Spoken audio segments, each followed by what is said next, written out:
ఉత్తమశీల సంపన్నులైన వారు కష్టాల నుండి విముక్తులైపోయారు. చక్కని విమానాలను ఎక్కి విమానాలంతా ఎక్కున్నారు, తమ స్థానాలకు చేరుకున్నారు.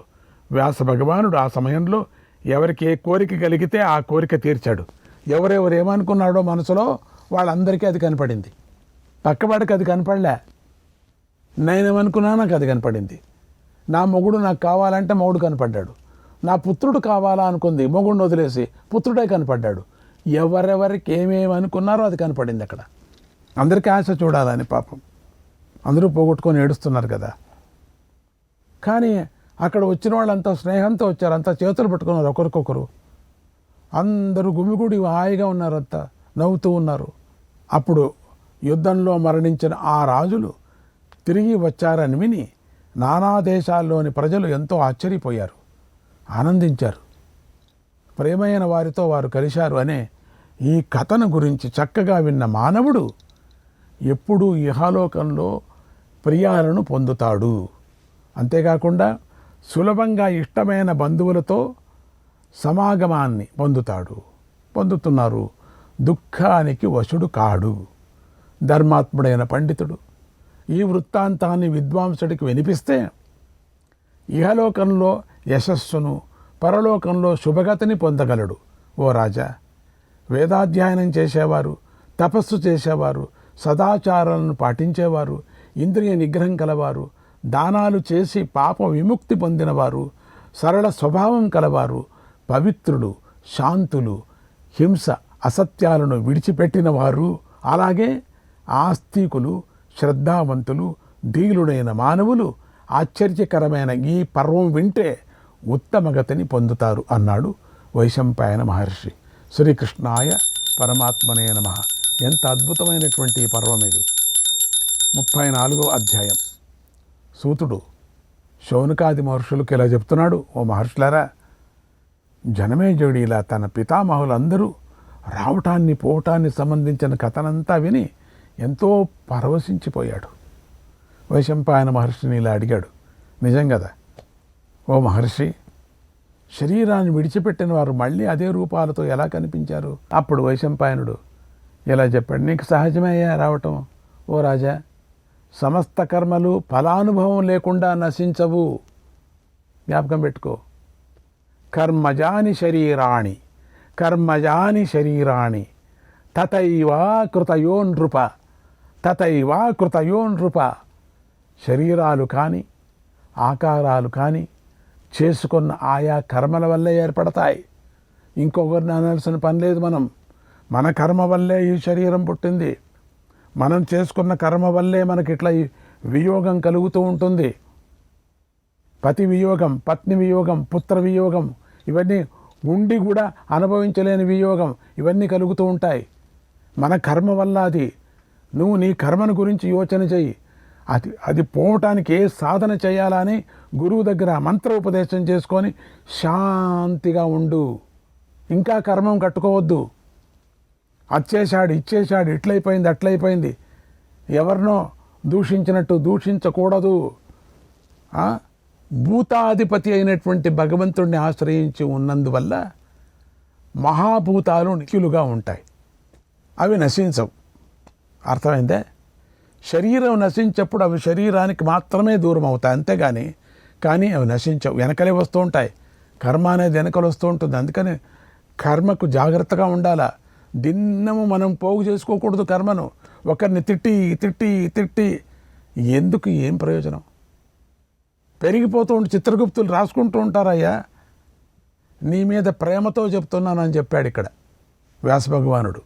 కర్తృత్వ అభిమానం లేకుండా చేసిన కర్మయే సత్యమైనది. నిజమైన కర్మ ఏది? ఆశ లేకుండా, ఇది నాది, అభిమానం మీద, కర్తృత్వం నాది, అది చేసినటువంటి కర్మనే సత్యమైనటువంటిది. ఏదో దొరుకుతుంది నాకని చేసే కర్మ కాదు. శ్రేష్టమైన ఫలాన్ని ఇస్తుంది కూడా, ముక్తిని లభింపజేస్తుంది మంచి కర్మ చేస్తే. కర్తృత్వ అభిమానంతో చేసిన కర్మలతో కూడి జీవుడు సుఖదుఖాలను అనుభవిస్తాడు ఎప్పటికీ కూడా. ఈ విధంగా క్షేత్రజ్ఞుడు కర్మలలో చిక్కిన కూడా నశించకుండానే ఉంటాడు అనేది నిజం. కానీ పంచభూతాలలో తాదాత్మ్యాన్ని పొందినందువల్ల జ్ఞానసిద్ధి కనుక లేకపోతే వాటి నుండి ముక్తుడు కాడు. మళ్ళీ జ్ఞానసిద్ధి కావాలి. గురువు ఎందుకు? జ్ఞానానికోసరం కానీ వ్యాపారానికోసరం కాదు గురువు. మన వ్యాపారం అభివృద్ధి చేసుకోవటానికి కోసరం కాదు గురువు. జ్ఞానాభివృద్ధి చేసుకోవటానికి కావాలి మనకు. కర్మక్షయం జరిగే వరకు జీవుడు శరీరంతో ఏకమై ఉంటాడు. కర్మ నశించగానే ఈ లోకంలోనే జీవుడు మరొక రూపాన్ని ధరిస్తాడు. భూతాలు, ఇంద్రియాల వంటి అనేక పదార్థాలు శరీరాన్ని పొంది ఒకటవుతాయి. దేహము, ఆత్మ వేరువేరు అని గ్రహించిన వారికి ఆ పదార్థాలన్నీ నిత్యాలు అని తెలుస్తాయి, ఆత్మస్వరూపాలని తెలుస్తాయి.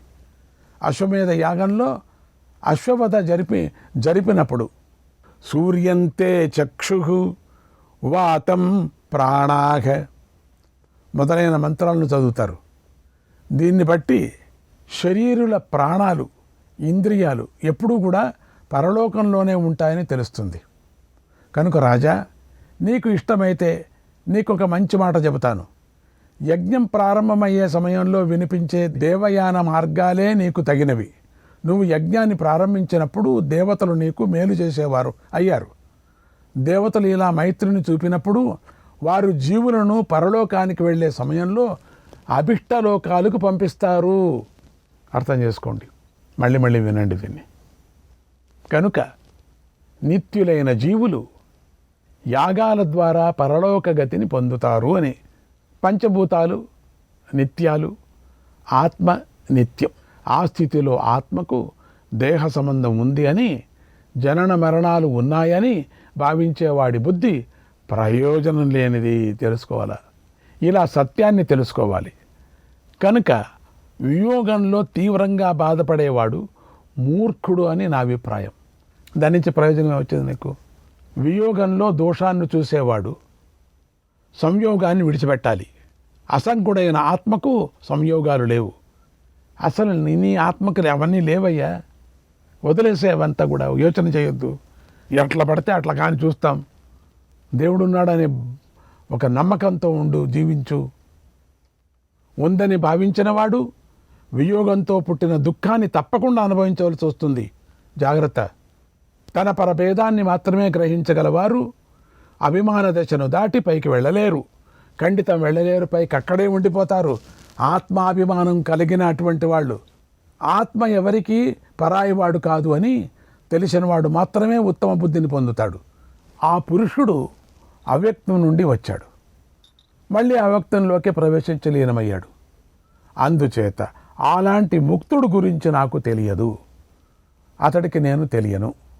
మరి నేను బంధ విముక్తుడిని ఎందుకు పొందలేదు అని అంటావేమో.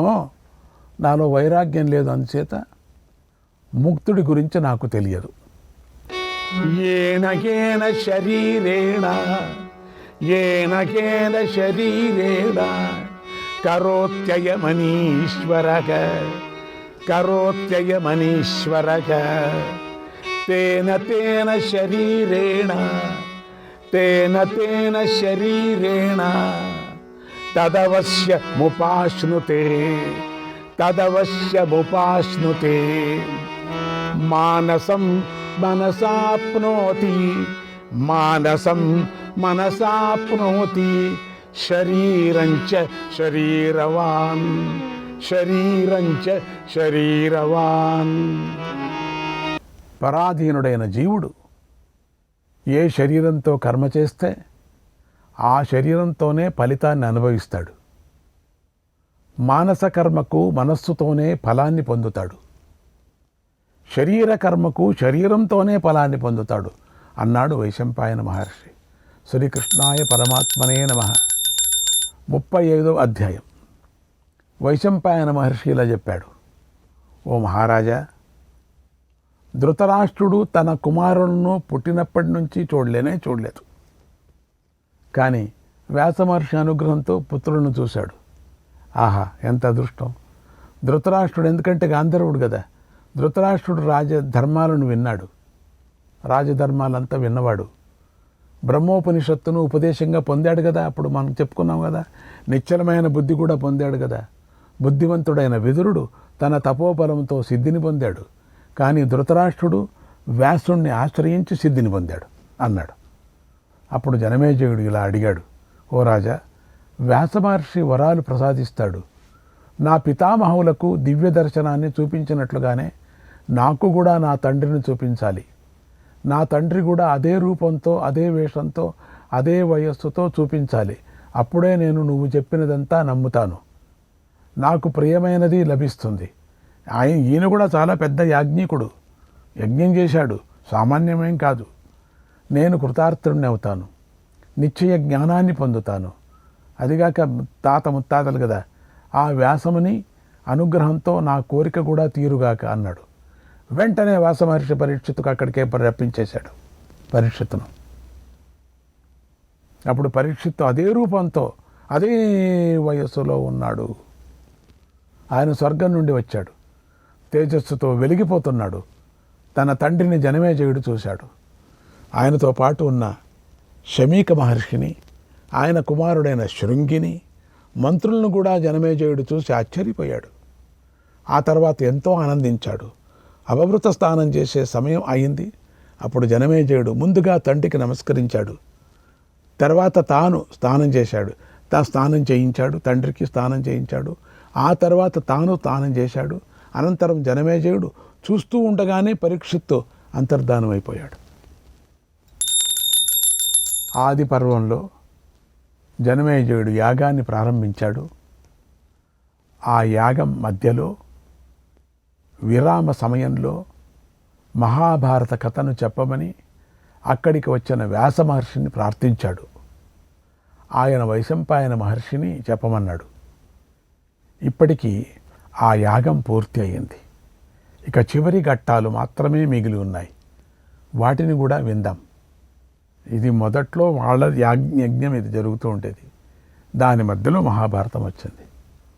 జనమేజయుడు తర్వాత యావర వంశంలో పుట్టినవాడు, జరత్కారు మహర్షి యొక్క కుమారుడైన ఆస్తిక మహర్షితో ఇలా అన్నాడు. యజ్ఞం చేస్తున్నారు కదా అక్కడ, అంత సర్పయజ్ఞం కదా, చాలా పెద్దది. ఓ ఆస్తిక మహర్షి, ఈ యజ్ఞంలో వివిధ ఆశ్చర్యకరమైన సంఘటనలు జరిగాయి.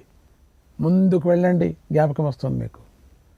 నా శోకాన్ని పూర్తిగా తొలగిస్తూ ఈ రోజున నా తండ్రి కూడా ఇక్కడికి వచ్చాడు, నా కంటికి కనిపించాడన్నాడు.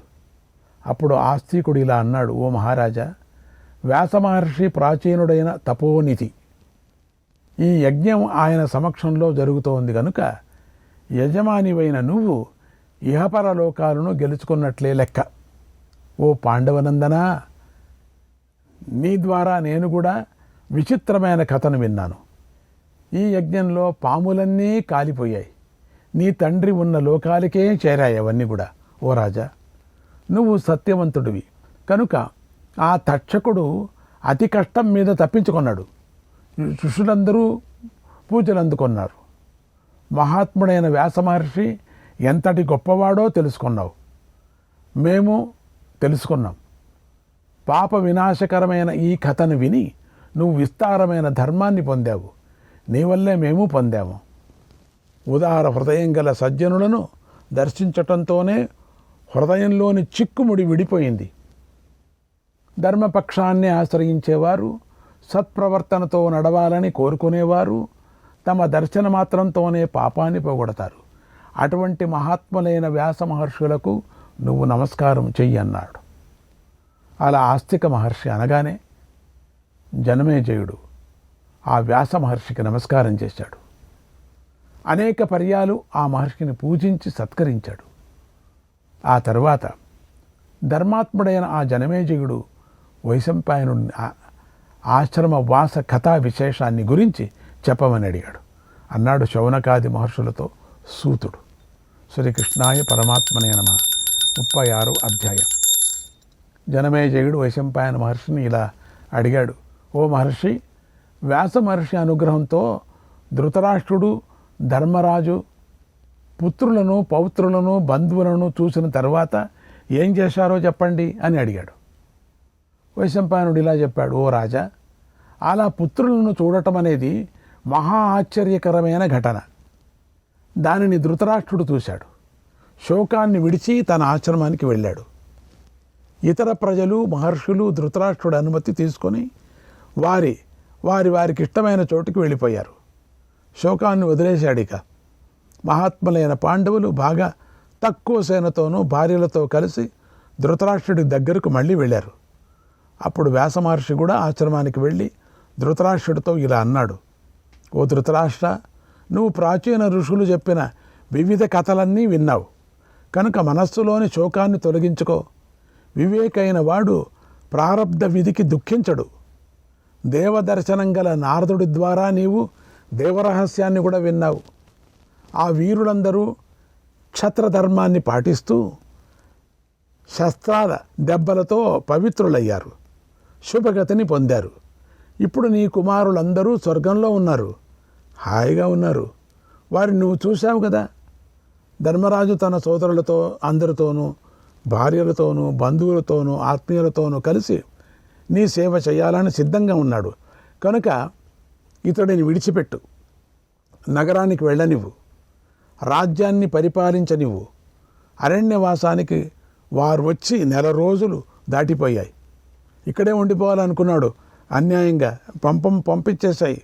ఓ రాజా, రాజ్యం అంటే ఎందరో శత్రువులు ఉంటారు కనుక రాజ్యాన్ని నిత్యము ప్రయత్నపూర్వకంగా కాపాడుకుంటూనే ఉండాలి అన్నాడు.